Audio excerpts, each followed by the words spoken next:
శాంతి కొరకే క్రోధం. నీవు క్రోధివే, కానీ నాకు విరోధివి కావుగా. క్రోధం ఉండాల్సిందే. క్రోధం లేకుంటే బ్రతుకుని నిర్వీర్యం చేసే మనుషులు ఉంటారు. జాగ్రత్త. మంచితనాన్ని మౌనం ఎన్నాళ్ళు భరిస్తుంది? మంచితనాన్ని చాతిగణతనంగా చూస్తున్నప్పుడు మౌనం మహోగ్రమవుతుంది. ఇప్పుడు క్రోధం ఉండాల్సిన సమయం. మోదాన్ని ఖేదంగా చేసే వంచకులున్నప్పుడు క్రోధాన్ని ముఖాన వేలాడేసుకోవాల్సిందే. మోదాన్ని ఖేదంగా చేసే వంచకులున్నప్పుడు క్రోధాన్ని ముఖాన వేలాడేసుకోవాల్సిందే. ఈ క్రోధం శాంతి కోసమే సుమి. కళ్ళ ఎదుట దారుణాలను ఖండించిన నోళ్ళు సెల్ ఫోనుల్లో దృశ్యాలను బంధించి లైకుల కోసమో రేటింగుల కోసమో సోషల్ మీడియాల్లో సొంగల కార్చుకుని చవట దద్దమ్మలు ఉన్నప్పుడు క్రోధం రాదా మరి?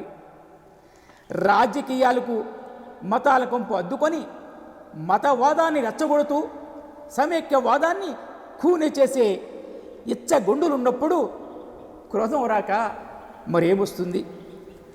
ప్రజల గతిని పట్టించుకోక ఛానళ్ళ ముందు కూర్చొని బూతు పంచాంగాలతో ఇష్టావధానాలు చేసే నాయకులను చూస్తే క్రోధం రావాలిగా. క్రోధి పాలించమని పగ్గాలు చేతికిస్తే ప్రభుత్వ భూముల్ని గాలించి హారతి కర్పూరం చేసిన భూ బకాసురుల్ని చూస్తే క్రోధం రాదా మరి? క్రోధాన్ని కూడా అలంకారంగా చేసుకుంటాను. ఇప్పుడు నన్ను ఆహ్వానించు క్రోధి. ఇన్నేళ్ల భారతాన పచ్చడి మెతుకులకు కూడా గతిలేని ఎందరో నిర్భాగ్యులు చూశాక నాకు ఉగాది పచ్చడి నూరాలనిపించలేదు.